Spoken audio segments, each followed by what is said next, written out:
colonialism and post-colonialism. As you know, India was under British colony for long. So was the case of America. So was the case of African countries also. Those countries were enslaved.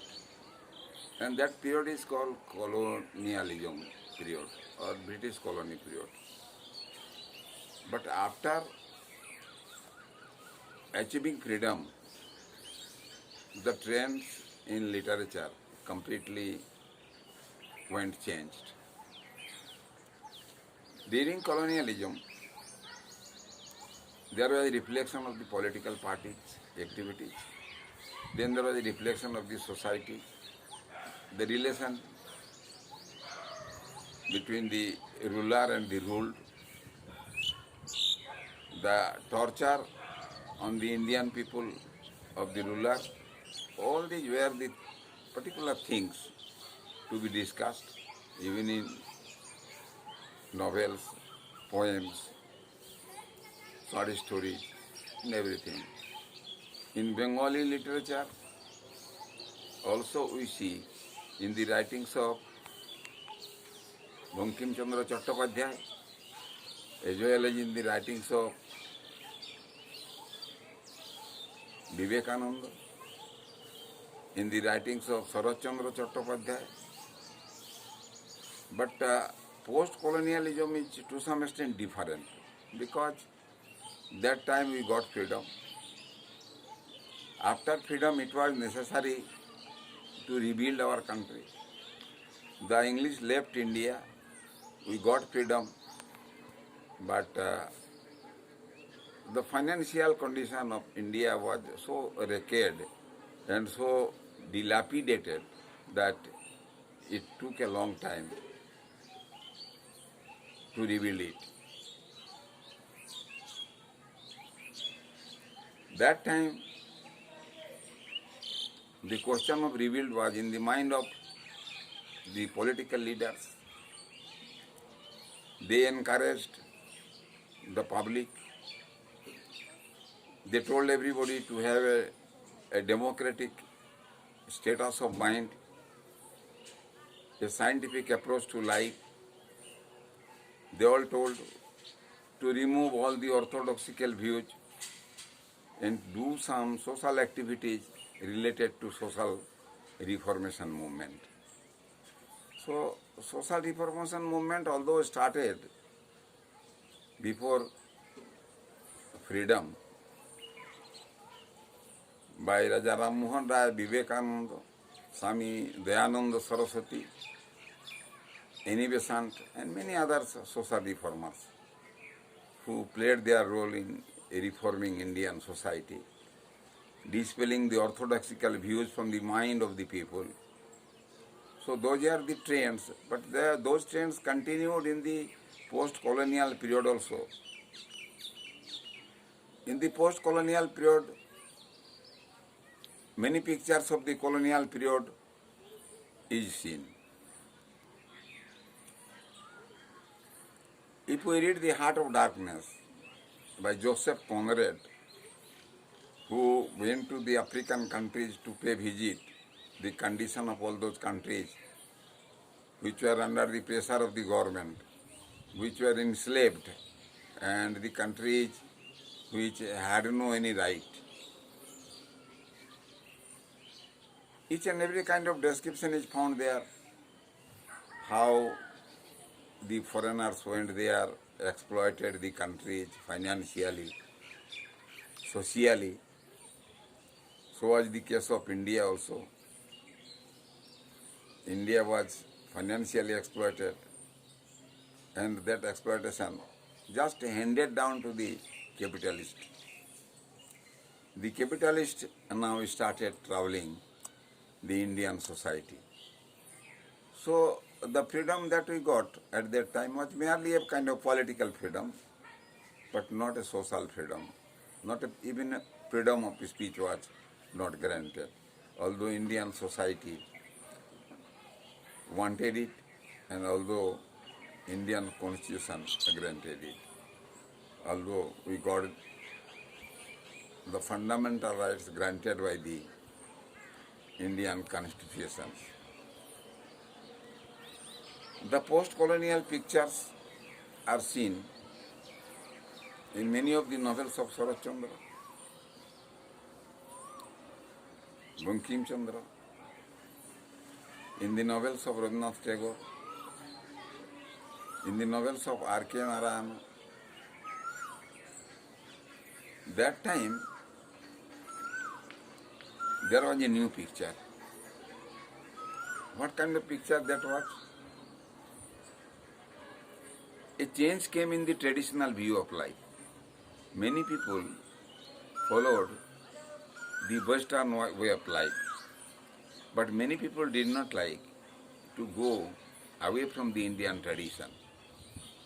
They wanted to keep the Indian ideals in the society alive.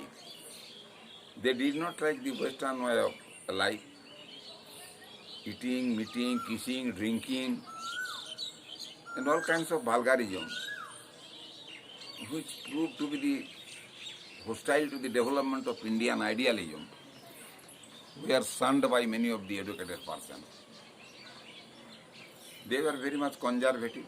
They did not like this. For example, we may take up Bankim Chandra Chattopadhyay.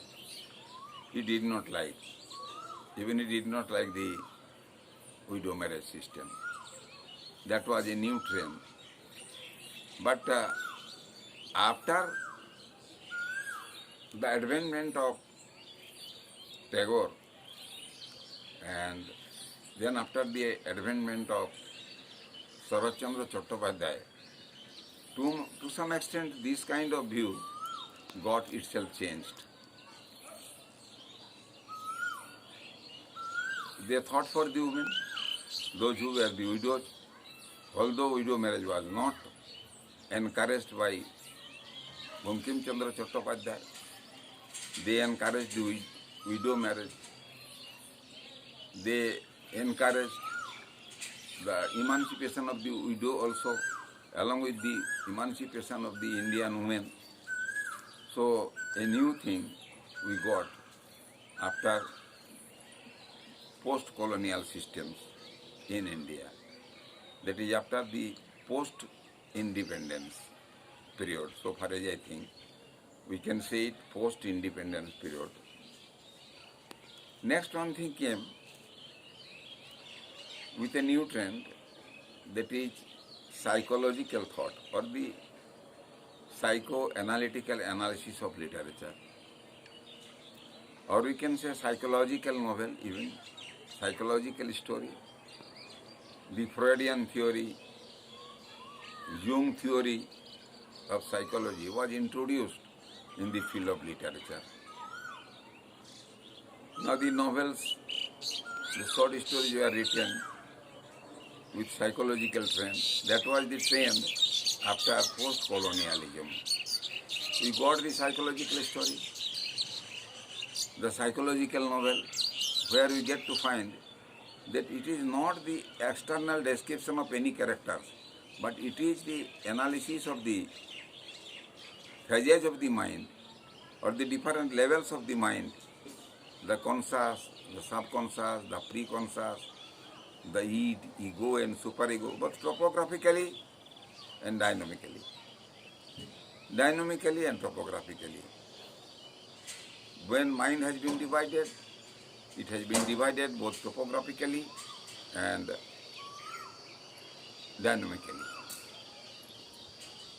So the divisions of the mind are the id, ego, superego, and the conscious, subconscious and unconscious. These kinds of thoughts prevailed in the literature, and many psychological novels were formed in the foreign countries by Virginia Woolf, James Joyce, and in India by Tagore and Sarat Chandra. If we read Charitrahin by Sarat Chandra, it will be very clear. If you get it Hindi translation, you can read it, those who don't know Bengali, and those who No Bengali can read in Bengali Choritrayan. Or you can read Chokher Wali by Tagore, both in Bengali and in Hindi also it is available. So what is psychological trend? What was the problems of Mohendra, Bihari and Binodini in Chokher Wali? You will understand very easily. Psychologically, those characters have been drawn. The characters of Savitri, Satish, both have been drawn psychologically. James Joyce, Oliver Henry, Virginia Woolf have written many short stories and novels also.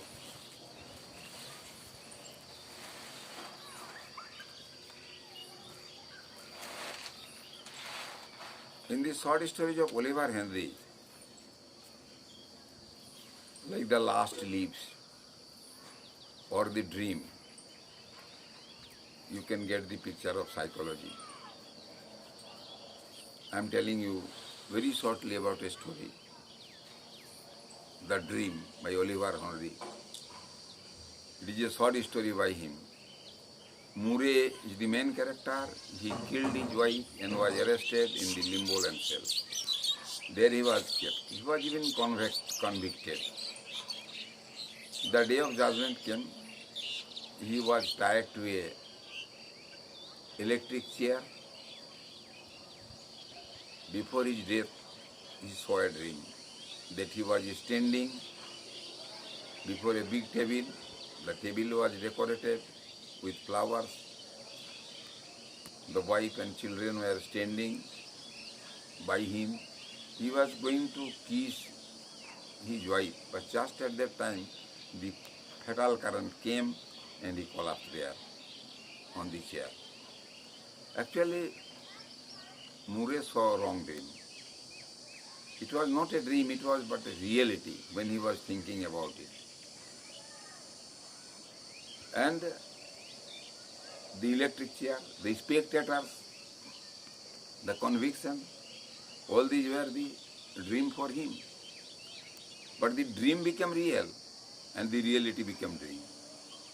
So psychologically you can analyze this kind of story. Virginia Woolf has written the Duchess and the Jeweler. If you read the story, you will understand how the jeweler was exploited by the clever trick of the Duchess. He came to the jeweler with some false diamonds. The jeweler had love for her daughter. Just at that time, when he was going to give the diamonds, he told about the invitation of Diana. That Diana had invited him to go to spend the weekend. Suddenly the mind of the jeweler changed. Even he forgot to test the diamond, whether those were real or the false diamond. First of all, on the check he wrote down 20,000. For a while, although he was going to think, he could not think. Then he completed the check, $20,000.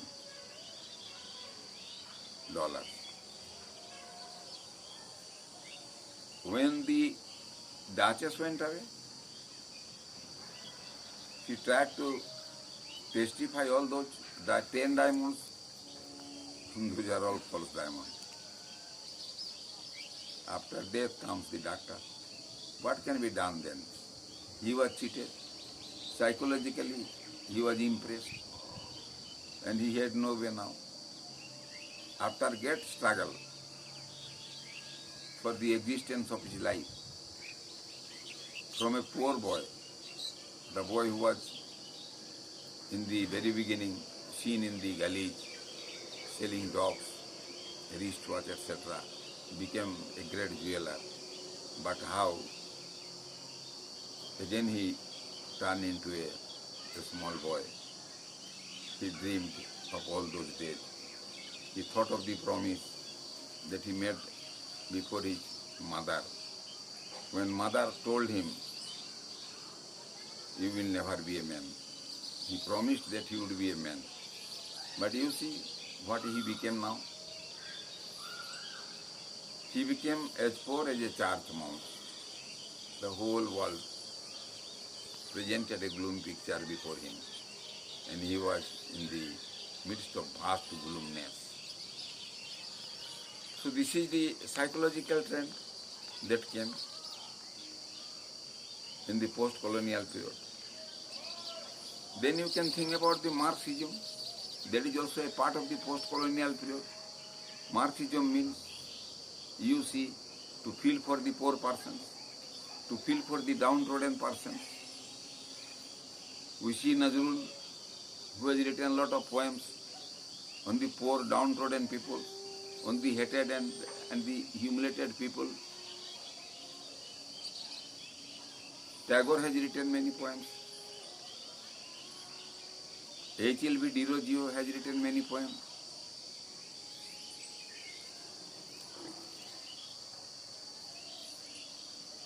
So that time, Premchand in Hindi wrote many novels. He wrote many short stories also, like Jihad, Kaptan Saheb, Istifa. All those are related to the trends of post-colonialism. When the colonies were established, the trends that also came down to the post-colonial period. So completely all those were not gone, and I have noted down this one. You will have to read it completely and understand what are the trends of literature in the post-colonial period. I think you will like it and share it with many persons. I am telling for the 6th semester students of honors and MA students, especially MA 4th semesters. You read it and read my notes also. It will be very clear to you what is colonialism and post-colonialism trend in literature.